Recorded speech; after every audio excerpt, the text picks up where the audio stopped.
تم کو تو ہر وقت یہی پڑی رہتی ہے، شکیلا نے مسعود سے ذرا تلخ لہجے میں کہا۔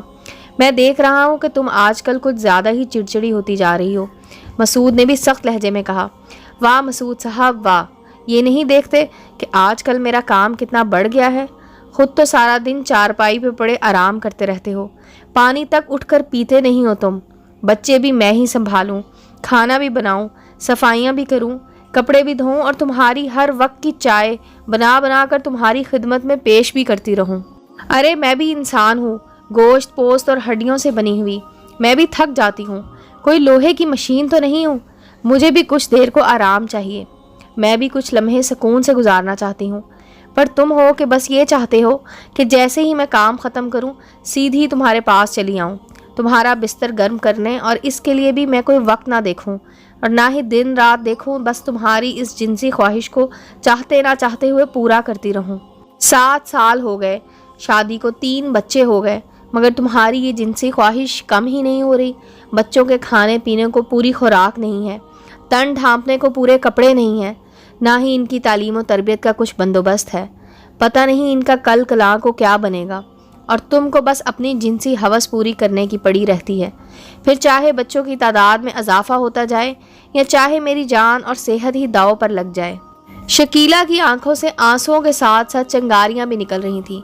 آج اس نے اپنے دل میں دبی ہوئی بہت سی سچائیاں ایک ساتھ ہی بیان کر دی تھی۔ سچ تو کسی سے بھی برداشت نہیں ہوتا، اور وہ بھی مسعود جیسا شخص جو خود کو غلط ہی نہیں سمجھتا۔ وہ کیسے اتنی ساری سچائیاں برداشت کر سکتا تھا، اور وہ بھی اتنی تلخ حقیقتیں؟ وہ تو ہمیشہ ہی خود کو صحیح اور دوسروں کو غلط سمجھتا تھا۔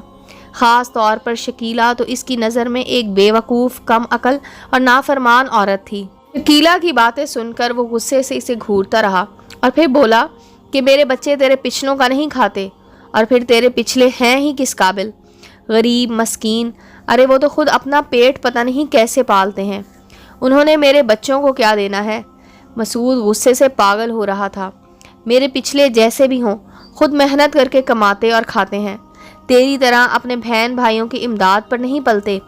ارے آج کل تو حالات کی وجہ سے وہ تیری تھوڑی زیادہ مدد کر رہے ہیں، اور حکومت کی طرف سے بھی راشن اور نقد رقم تجھے مل گئی ہے۔ تو یہ نہ سمجھ کہ ہمیشہ ایسا ہی رہے گا، یہ کرونا کی وبا ختم ہوتے ہی سب امداد بھی ختم ہو جائے گی۔ تیرے بہن بھائی بھی اس وبا کے باعث مالی مشکلات کا شکار ہو رہے ہیں، ان کا کاروبار بھی تو بری طرح متاثر ہوا ہے۔ لاک ڈاؤن کے بعد تو تجھے کہیں سے امداد ملنے سے رہی، پھر تو تجھے خود ہی محنت مزدوری کر کے روزی روٹی کمانا ہوگی، جس کی تمہیں عادت نہیں ہے۔ ارے مکان کا کرایہ اور بل کہاں سے دیں گے؟ کھانے پینے کے لالے پڑ جائیں گے، اور اس لاک ڈاؤن کی وجہ سے تو اور زیادہ نکما اور کام چور ہو گیا ہے، شکیلا نے ایک تلخ حقیقت سخت لہجے میں بیان کر دی۔ مسعود یہ سب سن کر بھڑک اٹھا اور غصے سے بولا، تو پھر کیوں رہتی ہے اس نکمے اور نکھٹو کے ساتھ؟ جا چلی جا یہاں سے، ڈھونڈ لے کوئی کماؤ، کوئی کوٹھی کار والا۔ مسعود نے اس کی ساری محبتوں اور قربانیوں کو نظر انداز کرتے ہوئے اس کو جانے کا کہہ دیا۔ ہاں چلی جاتی تجھے چھوڑ کر، اگر اپنے بچوں کا خیال نہ ہوتا۔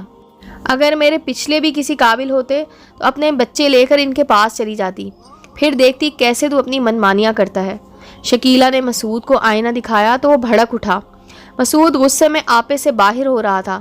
اس نے غضبناک نظروں سے شکیلا کو دیکھا اور کہا، چل جا، نکل میرے گھر سے، میں تجھے طلاق دیتا ہوں۔